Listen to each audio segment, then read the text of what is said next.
Dear student, good morning. Aryan Babu coaching centre Azamgarh में आप सभी का स्वागत है। आज हमारा हिंदी का फर्स्ट टॉपिक है वर्णमाला। आज हम लोग वर्णमाला पढ़ेंगे।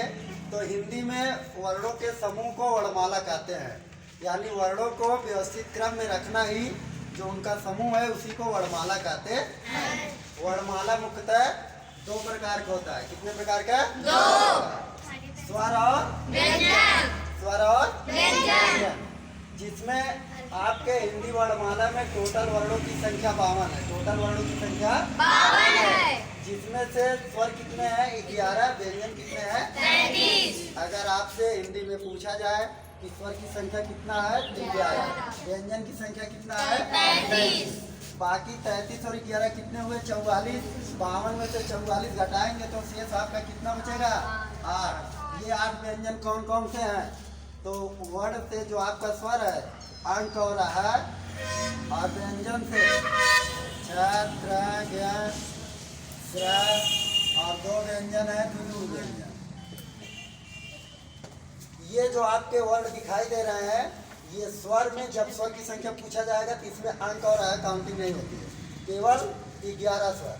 और व्यंजन में छात्र यानी जो आपके संयुक्त व्यंजन है और जो जुड़ व्यंजन है उसे टोटल व्यंजन में काउंटिंग नहीं करते हैं, यानी व्यंजनों की संख्या 33 और स्वर की संख्या 11। अब आगे हम लोग देखते हैं जो स्वर है, स्वर के प्रकार। हर्ष स्वर, दीर्घ स्वर, अयोगवाद स्वर और प्लुप्त स्वर। हर्ष स्वर के अंतर्गत आ, ई, उ, और दीर्घ स्वर के अंतर्गत आ, बड़ा, बड़ी, बड़ाऊ, री, ए, ऐ, ओ, औ। अब इन्हीं दोनों को मिला करके आप गिनती करेंगे तो इनकी संख्या कितना है? 11। कितनी संख्या है? 11। यही आपके टोटल स्वर हैं। और बाकी नीचे जो आपका है एक अयोगवाद स्वर। अयोगवाद स्वर की संख्या कितना है? 2। अंक और ये दोनों कैसे स्वर हैं? अयोगवाद स्वर हैं, जिसे स्वर में गिनती नहीं किया जाता है, जिनकी गिनती स्वर में नहीं किया जाता है। नेक्स्ट आपका स्वर है प्लुप्त स्वर।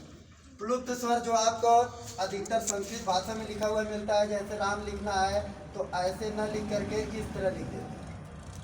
राम। क्या पढ़ेंगे? राम। ओम।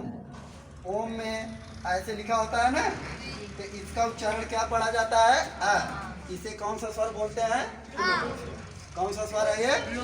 प्लुप्त स्वर। तो आपका ये स्वरों का प्रकार है। टोटल स्वर कितने हैं? 11।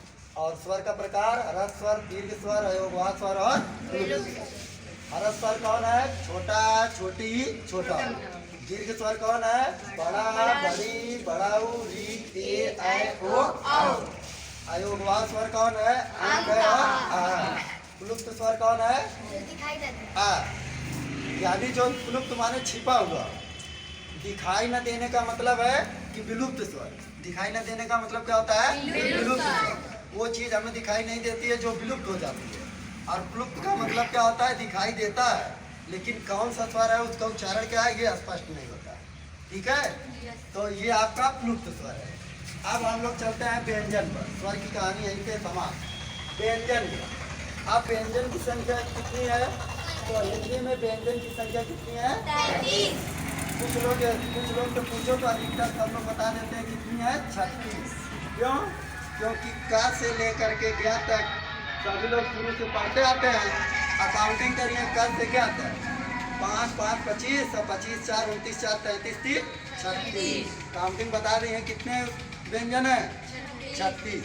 लेकिन व्यंजन कितने हैं? 33। अब इन 33 में कौन है इसे आप लोग देखिए। तो जो व्यंजन है, व्यंजन की शुरुआती जहाँ से है, सबसे पहले व्यंजन 5 वर्ग में। कितने वर्ग में? 5।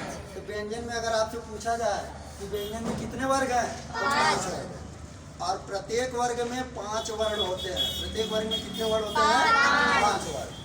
तो वर्ग का जो नाम है उसके पहले अक्षर के से ही शुरू में उसका नाम लिया जाता है। क वर्ग, च वर्ग, ट वर्ग, त वर्ग, प। इसे शॉर्टकट में याद करने के लिए कचट्टा पे याद करते हैं। क्या याद करते हैं? कचट्टा। क, च, ट, त, प वर्ग, यानी क वर्ग, च वर्ग, ट वर्ग, त वर्ग, प वर्ग। ठीक। अब प्रत्येक वर्ण में 5 स्वर, यानी ये क से लेकर के अंग तक, च से लेकर यहाँ तक, ट से लेकर अड़ा तक, ट से लेकर अपा से लेकर म तक। ये आपके वर्ग हैं।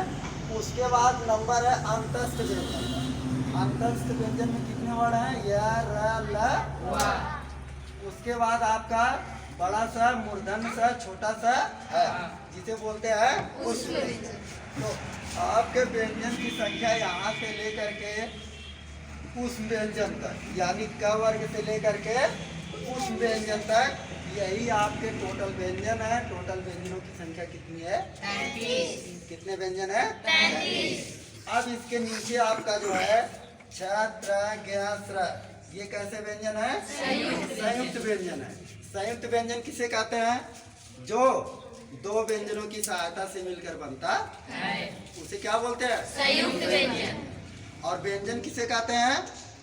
जो स्वरों की सहायता से बोला जाए उसे व्यंजन कहते हैं। तो ये जो आपके 33 अक्षर हैं, इसमें केवल स्वर का प्रयोग, यानी स्वरों की सहायता से प्रत्येक अक्षर बोला जाता है। लेकिन जो संयुक्त व्यंजन है, इसमें दो व्यंजन मिलकर के इनका उच्चारण करते हैं, इसलिए इनको व्यंजनों की संख्या में नहीं रखा गया है। इसलिए आपका टोटल व्यंजन कितना है? 33। और ये कैसे व्यंजन है? संयुक्त व्यंजन। छ, त्र, ज्ञ, स्र। संयुक्त व्यंजन आपका जो छ है, ये किससे मिलकर बना है? क प्लस स। अब क के नीचे आप ये सिंबल देख रहे हैं, सभी में देखिए, सभी के नीचे ये सिंबल है ना, जिसे हलंत बोलते हैं। क्या बोलते हैं? हलंत। इसका मतलब होता है आधा। आधा का मतलब जो वर्ण है उसमें स्वर उपस्थित नहीं, जो वर्ण है, व्यंजन है, उसमें स्वर उपस्थित नहीं है। ये क के पास हलंत लगा है, इसका मतलब है कि ये आधा का है, यानी इसमें स्वर नहीं है। तो आधा का और पूरा स मिलकर के क्या बनता है? छ। त्र में आधा त और र मिलकर के क्या बनता है? ज्ञ में आधा ज और य मिलकर के क्या बनता है? और स्र में आधा स और र मिलकर के क्या बनता है? तो आपसे अगर क्वेश्चन कोई पूछे कि छ किन दो वर्णों के मेल से बना है, तो आधा का और प्लस। और अगर आपको नहीं याद है तो इंग्लिश में जैसे आप के से क, के से क, के अच्छे से ख से याद करते हो ना, उसी तरह छतरी को आप क्या लिखते हो? छ को के यस यस। तो देख लीजिए, के है तो के का मतलब आधा का, और यस यस माने पूरा का। तो आप इस तरह याद रखेंगे, कभी नहीं भूलेंगे कौन सा वर्ण किन दो वर्णों से मिलकर बना हुआ है। तो चार ये आपके हो गए संयुक्त व्यंजन। फिर आगे आपका दो व्यंजन है द्विगुण व्यंजन। इसे क्या बोलते हैं? द्विगुण व्यंजन। द्विगुण व्यंजन क्यों बोलते हैं? क्योंकि एक ही अक्षर दो गुणों को दर्शाता है। एक ही अक्षर दो गुणों को दर्शाता है, जिसमें आप इन दोनों वर्णों को पाते हैं ट वर्ग में। किसमें पाते हैं? ट वर्ग में। ट वर्ग में आपको मिलता है ड और ढ। क्या मिलता है? ड और ढ मिलता है, ऐसे ना। इसके नीचे बिंदी नहीं होती है। ये ड से डमरू है और ये ढ से ढक्कन है, लेकिन इसी का दूसरा रूप ये है, दोनों के नीचे बिंदी होता है। ये सड़क है, इसे अड़ा, इसका उच्चारण क्या होता है? अड़ा। सड़क जैसे लिखना है तो आप इस तरह लिखोगे कि इस तरह लिखोगे? बोलो, ऐसे लिखोगे? ये गलत है ना, और ये सही है। तो ये सड़क वाला अड़ा है, और ये पढ़ाई। कहाँ जा रहे हो? पढ़ाई करने, पढ़ाई अढ़ाई, ठीक है। तो ये अड़ा है और ये है, तो ये दो गुणों को दर्शाता है, इसलिए इसे बोलते हैं द्विगुण व्यंजन। द्विगुण व्यंजन।